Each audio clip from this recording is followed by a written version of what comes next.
ಸ್ಮರಣೀಯರಾದ ಸದ್ಗುರು ಯಲ್ಲಾಲಿಂಗ ಪ್ರಭು ಮಹಾರಾಜರನ್ನ ಎಲ್ಲ ಮನೋಮಂದಿರದಲ್ಲಿ ಧ್ಯಾನಿಸಿ ಸಕಲ ಜೀವಾತ್ಮರಿಗೆ ಲೆಸಂಗ ಬಯಸಿದ ಎನ್ನ ಆರಾಧ್ಯ ಗುರುಗಳಾಗಿರುವಂಥ ಲಿಂಗೈಕ್ಯ ಷಡಕ್ಷರಿ ಶಿವಯೋಗಿ ಸಿದ್ದರಾಮೇಶ್ವರಪ್ಪಗಳ ಪವಿತ್ರವಾಗಿರುವಂತಹ ಪದ್ಮಪಾದಕ್ಕೆ ಅನಂತ ಕೋಟಿ ಭಕ್ತಿಯ ಪ್ರಣಾಮಗಳನ್ನು ಸಮರ್ಪಿಸಿ ಇಂದು ಬಿಜಾಪುರ ನಗರದ ಈ ಭವ್ಯವಾಗಿರುವಂತಹ ಮಹಾನಗರದಲ್ಲಿ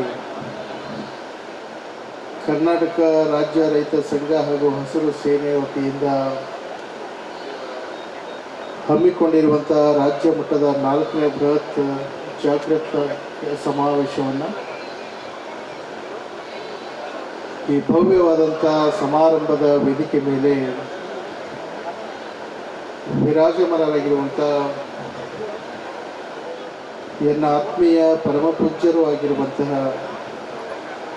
ಪರಮಪೂಜ್ಯ ಚಂದ್ರಶೇಖರ ಶಿವಾಚಾರ್ಯ ಮಹಾಸ್ವಾಮಿಗಳಲ್ಲಿ ಶರಣುಗಳನ್ನು ಸಮರ್ಪಿಸಿ ವೇದಿಕೆ ಮೇಲೆ ಆಸೀನರಾಗಿರುವಂತಹ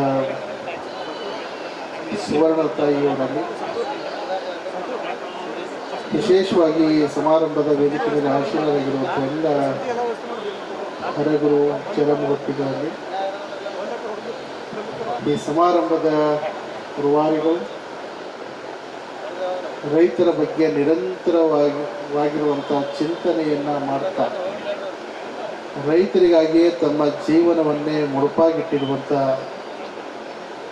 ಆತ್ಮೀಯರಾಗಿರುವಂಥ ಪೂಜ್ಯ ಶಶಿಕಾಂತ್ ಗುರೂಜಿಯವರಲ್ಲಿ ಸಂಘಟನೆಯ ರಾಜ್ಯಾಧ್ಯಕ್ಷರಾಗಿರುವಂಥ ಚಿನ್ನಪ್ಪ ಪೂಜಾರಿಯವರಲ್ಲಿ ವೇದಿಕೆ ಮೇಲೆ ಆಸೀನರಾಗಿರುವಂಥ ಜಿಲ್ಲಾಧಿಕಾರಿಗಳಲ್ಲಿ ಜಿಲ್ಲಾ ಪೊಲೀಸ್ ವರಿಷ್ಠಾಧಿಕಾರಿಗಳಲ್ಲಿ ಈ ಸಮಾರಂಭದಲ್ಲಿ ಭಾಗವಹಿಸಿರುವಂಥ ಎಲ್ಲ ಜಿಲ್ಲೆಯ ರೈತ ಮುಖಂಡರಲ್ಲಿ ಪತ್ರಿಕಾ ಮಾಧ್ಯಮದವರಲ್ಲಿ ಈ ಸಮಾರಂಭಕ್ಕೆ ಸಾಕ್ಷಿಯಾಗಿರುವಂಥ ಸಾವಿರ ಸಂಖ್ಯೆಯಲ್ಲಿ ಅತ್ಯಂತ ಅಭಿಮಾನದಿಂದ ಈ ಸಮಾರಂಭದಲ್ಲಿ ಭಾಗವಹಿಸಿರುವಂಥ ಸಮಸ್ತ ಎಲ್ಲ ರೈತ ಶರಣ ತಂದೆ ತಾಯಿಗಳೇ, ನಿಮ್ಮೆಲ್ಲರಿಗೂ ಅನಂತ ಶರಣಾರ್ಥಿ. ಇಂದು ಬಿಜಾಪುರದಲ್ಲಿ ಒಂದು ಐತಿಹಾಸಿಕ ಕಾರ್ಯಕ್ರಮವನ್ನು ನಮ್ಮ ಕರ್ನಾಟಕ ರಾಜ್ಯ ರೈತ ಸಂಘ ಹಸಿರು ಸೇನೆಯವರು ಬಹಳಷ್ಟು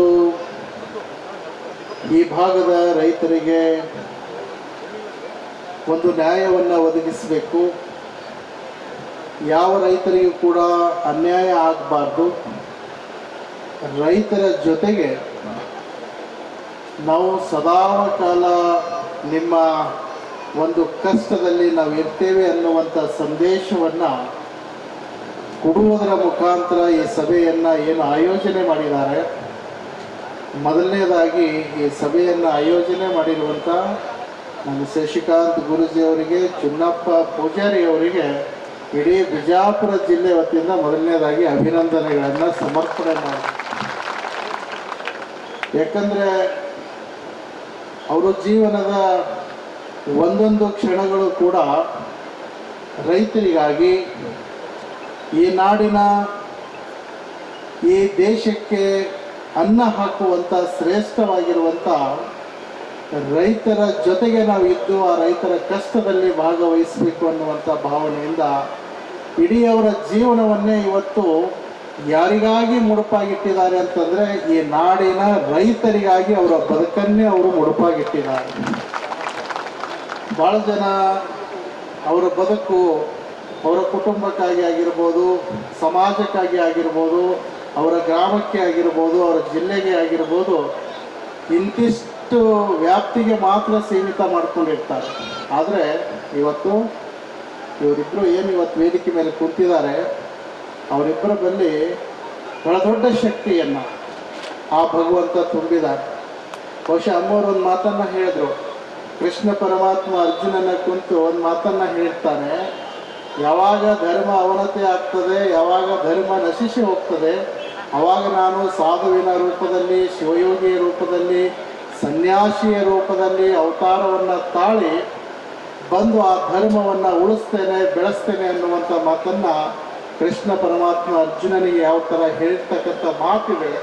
ಆ ನಿಟ್ಟಿನಲ್ಲಿ ಇವತ್ತು ರೈತ ಧರ್ಮ ಅನ್ನುವಂಥದ್ದು ನಶಿಸಿ ಹೋಗ್ತಕ್ಕಂಥ ಸಂದರ್ಭದಲ್ಲಿ ಆ ಭಗವಂತ ಕೃಷ್ಣ ಪರಮಾತ್ಮನೇ ಇವತ್ತು ಶಶಿಕಾಂತ್ ಗುರುಜಿ ಮತ್ತು ಚಿನ್ನಪ್ಪನ ಮುಖಾಂತರ ಮತ್ತೆ ಆ ಧರ್ಮವನ್ನು ಸ್ಥಾಪನೆ ಮಾಡಲಿಕ್ಕೆ ಆ ಒಂದು ಶಕ್ತಿಯನ್ನು ತುಂಬಿರ್ತಕ್ಕಂಥದ್ದು. ಹಾಗಾಗಿ ಗುರ್ಲಾಪುರದಲ್ಲಿ ನಡೆದಂಥ ಮೊನ್ನೆ ಬಹಳ ದೊಡ್ಡ ಸಮಾರಂಭ, ಸಭೆ, ಹೋರಾಟ. ಎಂಥ ಒಂದು ಹೋರಾಟದ ತಿರುವನ್ನು ಪಡೆದುಕೊಂಡಿತ್ತು ಅಂದರೆ ಇಡೀ ರಾಜ್ಯದ ಜನತೆ ಅಷ್ಟೇ ಗುರ್ಲಾಪುರ ಕಡೆ ತಿರುಗಿ ನೋಡುವಂಥದ್ದು ಆಗಿರಲಿಲ್ಲ. ಇಡೀ ದೇಶದ ಜನ ಗುರ್ಲಾಪುರದ ಹೋರಾಟ ಅದು ಯಾವ ಥರ ಯಶಸ್ಸನ್ನು ಪಡ್ಕೊಳ್ತದೆ ಅನ್ನುವಂಥ ಕುತೂಹಲದಲ್ಲಿದ್ದಂಥ ಸಂದರ್ಭದಲ್ಲಿ ಅವರಿಬ್ಬರ ಒಂದು ಮುಂದಾಳತ್ವದಲ್ಲಿ ನಾಡಿನ ಅನೇಕ ಮಠಾಧೀಶರು, ಅನೇಕ ಸಂತರ ಆಶೀರ್ವಾದದಿಂದ ಕುಂತಿರುವಂಥ ಹೋರಾಟ ಅದು ಹೇಗೆ ಯಶಸ್ವಿ ಆಯಿತು ಅಂತ ಕೇಳಿದ್ರೆ, ಬಹುಶಃ ಗುಲಾಲ್ ಹಚ್ಕೊಂಡು ಜೈವೇರಿ ಹೊಡೆಯುವವರೆಗೂ ಕೂಡ ಒಬ್ಬ ರೈತನು ಕೂಡ ಆ ರೋಡ್ ಬಿಟ್ಟು ಅಳಗಾಡಲಿಲ್ಲ. ಯಾಕಂದರೆ ರೈತನಿಗೂ ಕೂಡ ಅಷ್ಟೊತ್ತು ಕಷ್ಟವಾಗಿರ್ತಕ್ಕಂಥದ್ದು. ಸ್ವಾಭಿಮಾನದ ಪ್ರಶ್ನೆಯನ್ನು ಬಂದಾಗ ಬಹುಶಃ ರೈತರು ಜೀವ ಕೊಡ್ತಾರೆ, ಆದರೆ ಯಾವತ್ತೂ ಕೂಡ ಅನ್ಯಾಯ ಮಾಡೋದಿಲ್ಲ ಅನ್ನುವಂಥ ಒಂದು ವಿಚಾರವನ್ನು ಆ ಒಂದು ಹೋರಾಟದಲ್ಲಿ ತೋರಿಸಿಕೊಟ್ಟಂಥವ್ರು. ಒಬ್ಬ ರೈತ ಆ ಕಷ್ಟಕ್ಕಾಗಿ, ಆ ನೋವಿಗಾಗಿ ಅಲ್ಲೇ ವಿಷವನ್ನು ಕುಡಿದ. ಅವನಿಗೆ ಒಯ್ದು ಆಸ್ಪತ್ರೆಗೆ ದಾಖಲೆ ಆಯಿತು. ಸುಮಾರು 2-3 ತಿಂಗಳ ನಂತರ ಅವನು ಗುಣಮುಖನಾದ. ಕಾರಣ ಏನು ಅಂತ ಕೇಳಿದ್ರೆ, ರೈತರ ಕಷ್ಟ, ರೈತರ ಗೋಳು ಇವತ್ತು ಯಾರು ಕೂಡ ಕೇಳುವಂಥವ್ರು ಇಲ್ಲ ಅನ್ನುವಂಥ ಒಂದು ನೋವನ್ನು ಇವತ್ತು ಈ ಸಭೆಯಲ್ಲಿ ಎಲ್ಲರೂ ಮಾತನಾಡಿರ್ತಕ್ಕಂಥದ್ದು. ಆದರೆ ನಾನು ಹೇಳ್ತೇನೆ, ಇವತ್ತು ಸರ್ಕಾರಗಳಾಗಿರ್ಬೋದು, ಜನಪ್ರತಿನಿಧಿಗಳಾಗಿರ್ಬೋದು, ಯಾರು ಎಷ್ಟು ಮಟ್ಟಿಗೆ ಸ್ಪಂದಿಸ್ತಾನೋ ಇಲ್ಲೋ ಗೊತ್ತಿಲ್ಲ. ಆದರೆ ನೀವು ಮಾಡುವಂಥ ನಿಸ್ವಾರ್ಥ ಸೇವೆ, ನೀವು ಮಾಡುವಂಥ ಒಂದು ಪುಣ್ಯದ ಕಾರ್ಯ ಏನಿದೆ, ಇದಕ್ಕೆ ಯಾವತ್ತೂ ಕೂಡ ಭಗವಂತ ನಿಮ್ಮ ಕೈ ಬಿಡೋದಿಲ್ಲ ಅನ್ನುವಂಥ ಆತ್ಮವಿಶ್ವಾಸ ನನಗಿದೆ. ಹಾಗಾಗಿ ರೈತರು ಕೇಳ್ತಕ್ಕಂಥದ್ದು ಏನು, ಪರಿಹಾರ ಕೊಡ್ರಿ, ರೊಕ್ಕ ಕೊಡ್ರಿ ಅಂತ ಕೇಳೋದಕ್ಕಿಂತ ಹೆಚ್ಚಿಗೆ ಭಗವಂತ ದೇವರಲ್ಲಿ ಏನು ಪ್ರಾರ್ಥನೆ ಮಾಡ್ತಾನೆ ಅಂದರೆ, ಭಗವಂತ ಕಾಲಕ್ಕೆ ಒಳ್ಳೆ ಮಳೆ ಕೊಡು, ಆ ಮಳೆಗೆ ತಕ್ಕ ಒಳ್ಳೆ ಬೆಳೆ ಕೊಡು, ಆ ಬೆಳೆಗೆ ತಕ್ಕ ಒಳ್ಳೆ ಬೆಲೆ ಕೊಡು, ನಮ್ಮ ಬಾಳು ಉಜ್ವಲ ಮಾಡು ತಂದೆ, ನಿನ್ನ ಹತ್ರ ನನ್ನ ಪ್ರಾರ್ಥನೆ ಅನ್ನುವಂಥ ಮಾತು ಇದು ರೈತ ಕೇಳ್ಕೊಳ್ತಾರೆ. ಯಾವುದೇ ರೀತಿ ನನಗೆ ಉಚಿತವಾದಂಥ ಒಂದು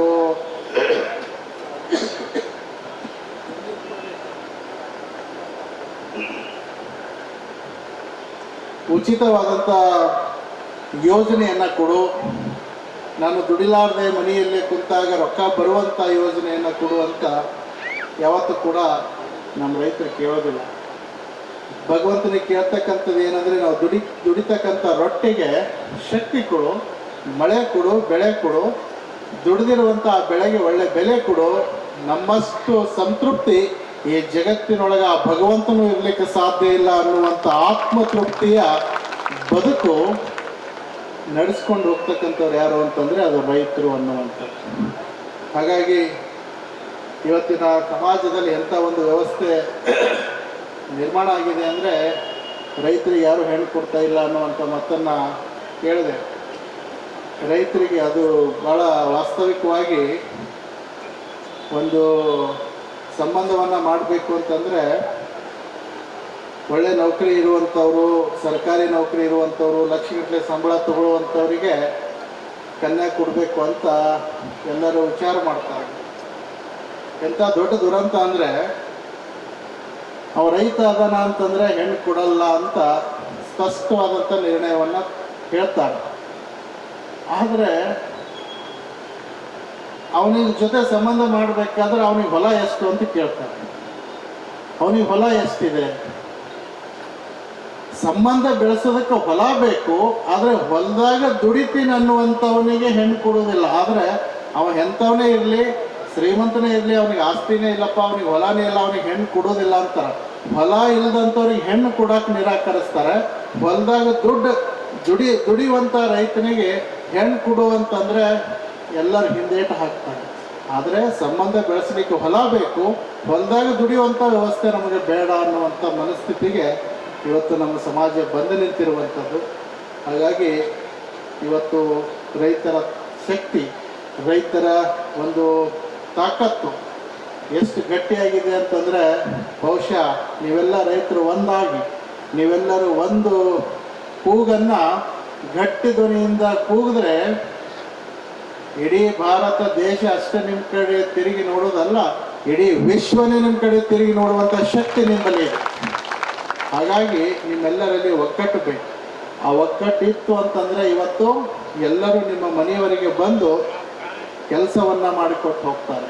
ಹಾಗಾಗಿ ಅಂಥ ಒಂದು ನಿಸ್ವಾರ್ಥ ಭಾವನೆಯ ಸೇವೆಯನ್ನು ಮಾಡ್ತಕ್ಕಂಥದ್ದು, ಇಡೀ ಜಗತ್ತಿಗೆ ಅನ್ನ ಹಾಕ್ತಕ್ಕಂಥ ಶ್ರೇಷ್ಠ ಸೇವೆಯನ್ನು ಮಾಡ್ತಕ್ಕಂಥ ನಿಮ್ಮೆಲ್ಲರಿಗೆ ಒಂದು ಏನು ಬೇಡಿಕೆಗಳಿದ್ದಾವೆ, ನಿಮ್ಮೆಲ್ಲರ ಕೂಗು ಏನಿದೆ ಅದನ್ನು ರಾಜ್ಯ ಸರ್ಕಾರ ಆಗಿರ್ಬೋದು, ಕೇಂದ್ರ ಸರ್ಕಾರ ಆಗಿರ್ಬೋದು ಭಾಳ ಗಂಭೀರವಾಗಿ ತೆಗೆದುಕೊಂಡು ನಿಮ್ಮೆಲ್ಲರ ಆ ಕಷ್ಟವನ್ನು ದೂರ ಮಾಡ್ತಕ್ಕಂಥ ಒಂದು ಪ್ರಾಮಾಣಿಕ ಪ್ರಯತ್ನ ರಾಜ್ಯ ಮತ್ತು ಕೇಂದ್ರ ಸರ್ಕಾರ ಮಾಡಲಿ ಅನ್ನುವಂಥ ಮಾತನ್ನು ಈ ಸಂದರ್ಭದಲ್ಲಿ ಹೇಳಿ, ವಿಶೇಷವಾಗಿ ಇವತ್ತು ಬಿಜಾಪುರ ಜಿಲ್ಲೆ ಅಂದರೆ ಅದು ಶರಣರು, ಸಂತರು, ಮಹಾತ್ಮರಿಗೆ ಅತಿ ಹೆಚ್ಚು ಜನ್ಮವನ್ನು ಕೊಟ್ಟಿರುವಂಥ ಒಂದು ಕೀರ್ತಿಗೆ ಪಾತ್ರರಾಗಿರ್ತಕ್ಕಂಥ ಒಂದು ಜಿಲ್ಲೆ ಅಂದರೆ ಅದು ಬಿಜಾಪುರ ಜಿಲ್ಲೆ.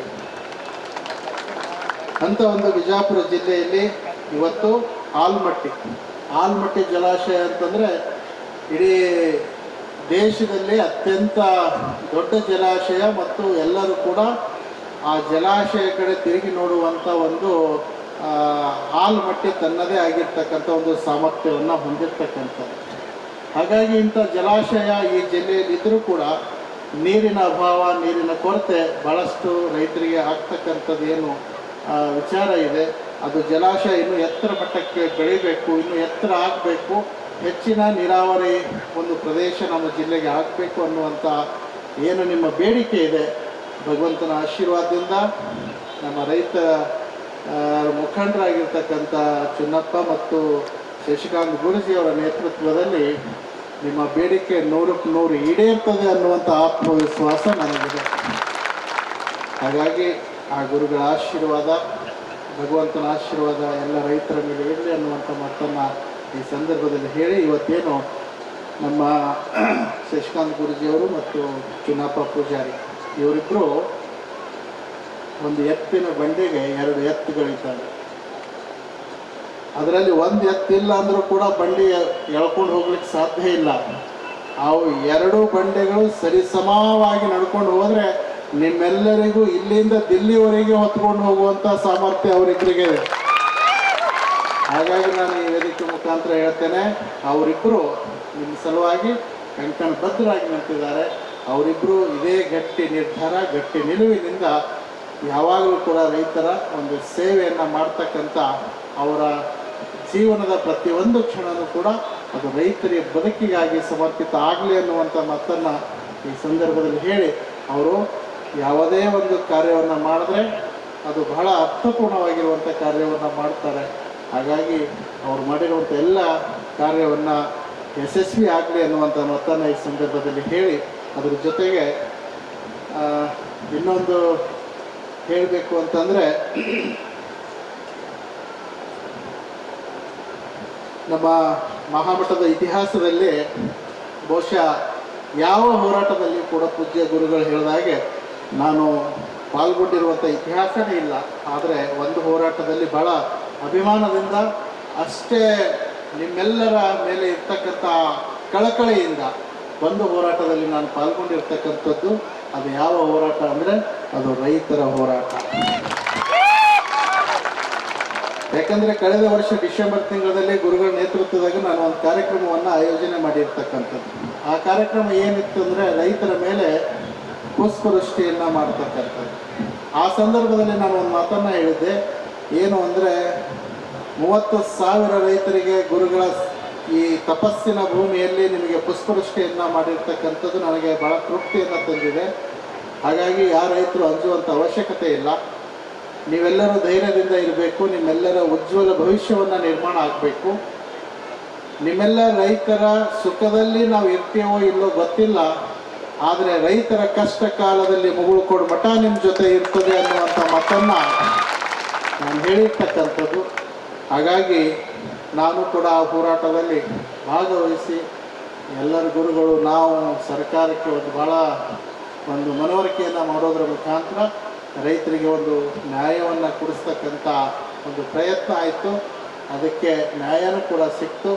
ಎಲ್ಲೋ ಒಂದು ಕಡೆ ಇಷ್ಟು ಕಷ್ಟಪಟ್ಟು 9 ದಿವಸಗಳ ಕಾಲ ರೋಡ್ ಮೇಲೆ ಉಂಡು ತಿಂದು ಮಲಗಿ ನಿಮಗಾಗಿ ಪ್ರಯತ್ನ ಮಾಡಿರ್ತಕ್ಕಂಥ ಒಂದು ಆ ಕಾರ್ಯಕ್ಕೆ ಯಶಸ್ಸನ್ನು ಸಿಕ್ತು ಅನ್ನುವಂಥ ಆತ್ಮತೃಪ್ತಿ ಇವತ್ತು ಆ ಉಭಯ ನಾಯಕರಿಗೆ ಇರ್ತಕ್ಕಂಥದ್ದು. ಹಾಗಾಗಿ ಇಂಥ ಒಂದು ಪುಣ್ಯಮಯವಾಗಿರುವಂಥ ಕಾರ್ಯ, ರೈತರ ಪರವಾಗಿ ನಿರಂತರವಾದಂಥ ಅವರ ಒಂದು ಕಾರ್ಯ ಇನ್ನೂ ಹೆಚ್ಚಿನ ರೀತಿಯಿಂದ ನಡೀಲಿ, ರೈತರಿಗೆ ಒಳ್ಳೆಯ ನ್ಯಾಯವನ್ನು ಸಿಗಲಿ, ಎಲ್ಲ ರೈತರ ಬಾಳು ಬಂಗಾರ ಆಗಲಿ ಅನ್ನುವಂಥ ಮಾತನ್ನು ಈ ಸಂದರ್ಭದಲ್ಲಿ ಹೇಳಿ, ಇವತ್ತು ಈ ಸಭೆಯಲ್ಲಿ ಏನು ಒಂದು ಬೇಡಿಕೆಗಳನ್ನಿದ್ದಾವೆ ಆ ಬೇಡಿಕೆಯನ್ನು ಸ್ವೀಕಾರ ಮಾಡಲಿಕ್ಕೆ ಇವತ್ತು ಜಿಲ್ಲಾಧಿಕಾರಿಗಳು, ಪೊಲೀಸ್ ವರಿಷ್ಠಾಧಿಕಾರಿಗಳು ಈ ವೇದಿಕೆಗೆ ಬಂದಿದ್ದಾರೆ. ನಿಮ್ಮೆಲ್ಲರ ಆ ಬೇಡಿಕೆಯನ್ನು ತೆಗೆದುಕೊಂಡು ಸರ್ಕಾರಕ್ಕೆ ಅವರು ತಲುಪಿಸ್ತಕ್ಕಂಥದ್ದು, ಸರ್ಕಾರಕ್ಕೆ ಮನವರಿಕೆಯನ್ನು ಮಾಡ್ತಕ್ಕಂಥದ್ದು ಅವರು ಮಾಡ್ತಾರೆ ಅನ್ನುವಂಥ ವಿಚಾರವನ್ನು ತಿಳಿಸ್ತಾ, ಸೇರಿರುವಂಥ ಸಮಸ್ತ ರೈತ ಶರಣ ತಂದೆ ತಾಯಿಗಳಿಗೆ ಮತ್ತೊಂದು ಸಲ ಶುಭವಾಗಲಿ ಅಂತ ಹಾರೈಸಿ, ಆಗಮಿಸಿರುವಂಥ ತಮ್ಮೆಲ್ಲರಿಗೂ ಒಳ್ಳೆಯದಾಗಲಿ. ಸರ್ವೇ ಜನ ಸುಖಿನೋ ಭವಂತು. ದೈವಿ ಶಕ್ತಿಯನ್ನು ನೀಡಿದ್ರು ಪರಮ ಪೂಜ್ಯ ಶ್ರೀ ಡಾಕ್ಟರ್ ಮುರುಘರಾಜೇಂದ್ರ ಮಹಾಸ್ವಾಮಿಗಳ ಕಳಕಳಿ ಎಷ್ಟಿದೆ ಅಂದ್ರೆ, ಸುಮಾರು 2-3 ತಾಸು ಆದ್ರೂ ಕೂಡ ನಮ್ಮ ಜೊತೆಯಾಗಿದ್ದಾರೆ ಅಂದ್ರೆ ಅವರು ವಾಣಿ ಏನು ನುಡಿದಾರಲ್ಲ ಅದು ಎಂದೂ ಸುಳ್ಳಾಗಿಲ್ಲ. ಅಂತ ನುಡಿದಾರ ಅಂತಕ್ಕಂಥ ಒಂದು ಶಕ್ತಿ ನಮ್ಮಲ್ಲಿ ಬಂದಿದೆ. ಅಂತ ಪರಮ ಪೂಜ್ಯರು ನಮಗೆ ಜೋರಾಗಿ ಚಪ್ಪಾಳೆ ತಟ್ಟುಗಳೊಂದಿಗೆ ಅಭಿನಂದನೆ, ಅವರ ಆಶೀರ್ವಾದವನ್ನು ಯಾವತ್ತೂ ನಾವು ಪಡ್ಕೊಳ್ಳೋಣ ಅಂತಕ್ಕಂಥ ಮಾತನ್ನು ಈ ಸಂದರ್ಭದಲ್ಲಿ ಹೇಳ್ತಾ